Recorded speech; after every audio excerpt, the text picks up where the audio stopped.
This is one of the first clients of mine, Scott. I'm going to take you through his data here. As you can see, Scott, he did a cut. He started at around, I don't know, 14% body fat, something like that. Finished around 9, I would say, 8 or 9. We worked together for 12 weeks. Here we have his data. Now, things that I would like to note, or like you to take note of in this data. Here we've got his fat macros as 40 grams and 70 grams on the training and rest days respectively. So this is going to bring him to an average of about just under about, I don't know, 57, 58 grams of fat per day, which is a little less than what I typically recommend now, which is 0.9 grams per kilogram of lean body mass, up to 1.3 grams per kilogram of lean body mass. Why the range? Well, you've probably read in the complete setup guide. The range is because people have their different preferences on fat intake. Not going below that 0.9 level is a good idea because fat is important for hormonal function. When you cut fat down, if you take fat very, very low when people are dieting, then it can cause more irritability and hunger, but also big reductions in testosterone and therefore sex drive. And you don't want to exacerbate that when people are dieting. So if I were coaching Scott now, I'd probably have this at around 50 grams, and here I would have this at around 90 grams of fat. Okay, Scott is he's a very well muscled guy. He's around 6'1". Here he's weighing 91 kilos at the start. That's a little over 200 pounds. You can see that from here to here, his total weight change was 5.5, just over 5.5 kilos. So that's about 13 pounds. 12 pounds, sorry. Now, I think that there was some muscle growth that happened here. I'm fairly sure, actually, that there was some muscle growth that happened here. And here's why I think that. If we have a look at the data, you'll see that his chest measurement at the start here was 112 centimeters. And you can see that it gradually comes up over the weeks, up to 115 centimeters. Now, this says to me that there has been muscle growth, which is especially impressive that this number has increased, considering that this fat here around the back, lats, on the chest will have disappeared. So if it had just been muscle maintenance during this cut, I would actually have expected this number, 112 centimeters, to come down by 2 or 3 or 4 centimeters. But it didn't. It actually went up to 115. I would suspect measurement error if it was 112 on week 0, and 115 on week 12. But we have the weekly data between, and that's showing gradual increases, which suggests to me that his measurement he was being consistent with his measurements.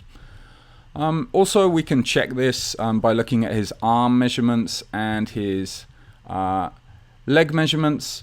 It's not often that you have one body part that suddenly increases or blows up. I mean, occasionally it does happen, but generally you're more likely to get muscle growth over the range, all over the body, if you do get it at all when cutting. And you can see here that in his leg measurements, we're at 58.5, 58, not a big jump there, half a centimeter, and we finish on 60. So yeah, we're slightly up there on the legs as well. With the arms, you can see that in week 0, he jumped from 40 centimeters to 44.5 centimeters and 40.5 to 44.5. This is just basically a measurement error. Nobody puts 4 centimeters on their arms in a week. And you can see that from this week onwards, the data just follows a very steady, slight trend upwards. and just settles on 45.5. Now you can see that his arms are a hell of a lot leaner here. I would usually expect that his arms would have dropped by maybe a centimeter, 1.5 centimeters. I can't give you a rule of thumb for that. That's just something based on experience.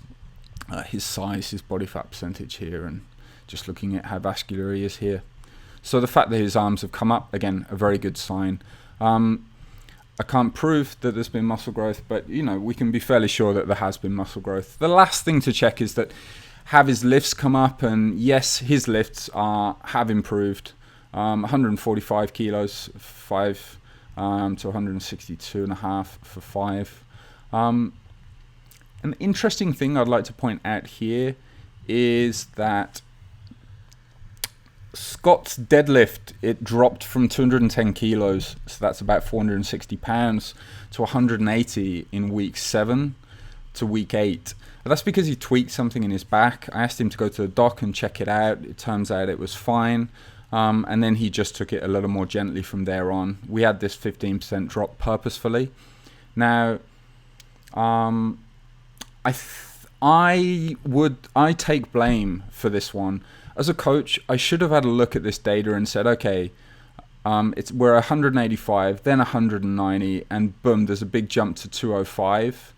At this update point, week 6, I should have said to him, hey, Scott, please take it down a notch. You shouldn't be making 15 kilo jumps when you're lifting as heavy as you are, especially when you're in a calorie deficit. It's just asking for trouble. I should have suspected that he was probably making compromises in his form. Anyway, he tweaked his back. It didn't turn out to be a big issue, and it didn't affect progress. Anything else? Yeah, his squat came up nicely, 145 to 162.5. That's 145 is what? A little over 400 pounds. 162.5 keys is it's about what, 340 or something like that. 340 pounds.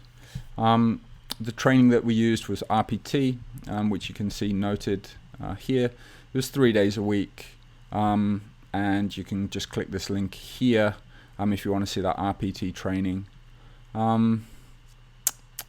Anything else I would like to add here?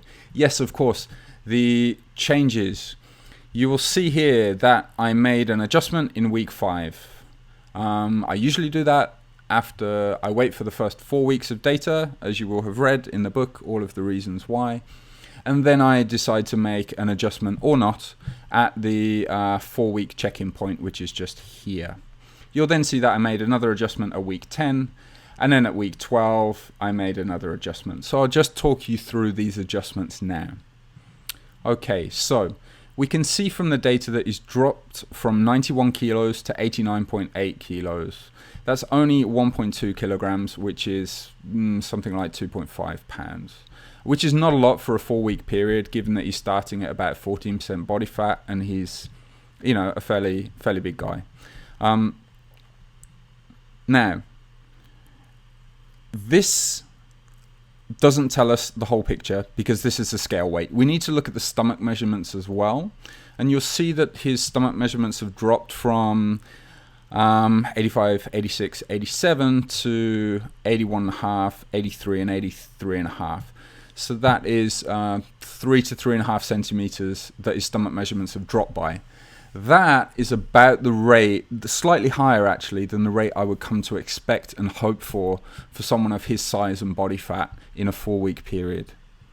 I can't give you any rules of thumb on that. That's just something I've come to expect. Somewhere between 2 and 3 centimeters at this stage of a diet, off at least 2 of the stomach measurements is something that I would expect. So we've only dropped a little, and yet the stomach measurements have come down by what I would have hoped for. That suggests to me just based on this data, without looking at any of the other pieces, that he's gained some muscle.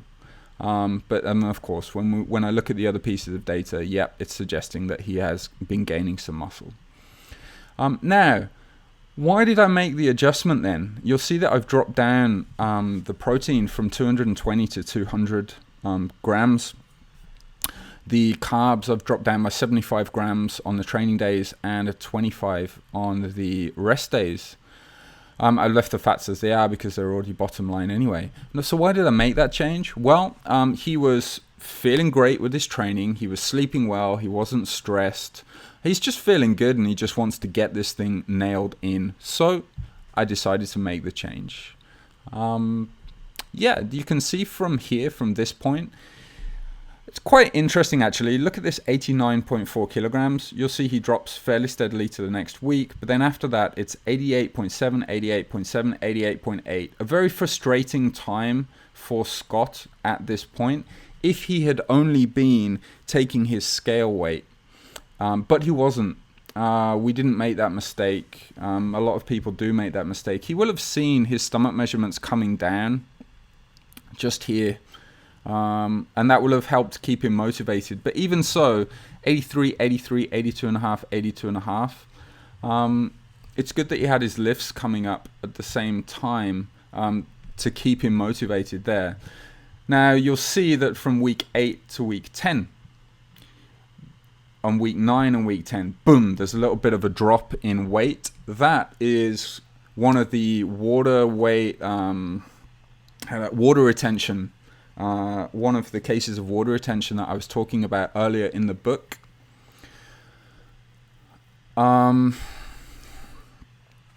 You can see that it hasn't changed very much here. Then boom, there's been a big change. You can see in the measurements as well, overnight 1.5 centimeters or 2 centimeters just seems to have changed in that 1 week. Scott's now a very happy man at this point. He's still progressing with his training. He's still feeling good, sleeping good. And he says to me, hey, can we kick it up a notch? So we do. I drop it down, another 60 grams of carbs on the training day. Looking back on this, I don't think I would have done that now if I was coaching him. At that time, I didn't know to identify this as water retention. I do now. I don't think there was any need to make that change. And sure enough, in weeks 11 and 12, he starts dropping weight pretty quickly, a little bit quicker than we really want. So I bump up his macros again to this level 2 weeks later in week 12 to slow down that rate of fat loss, just to make sure that he doesn't lose any of that hard-earned muscle. 12 weeks, a fairly simple cut to shreds. Thank you for listening. I hope you found that one useful.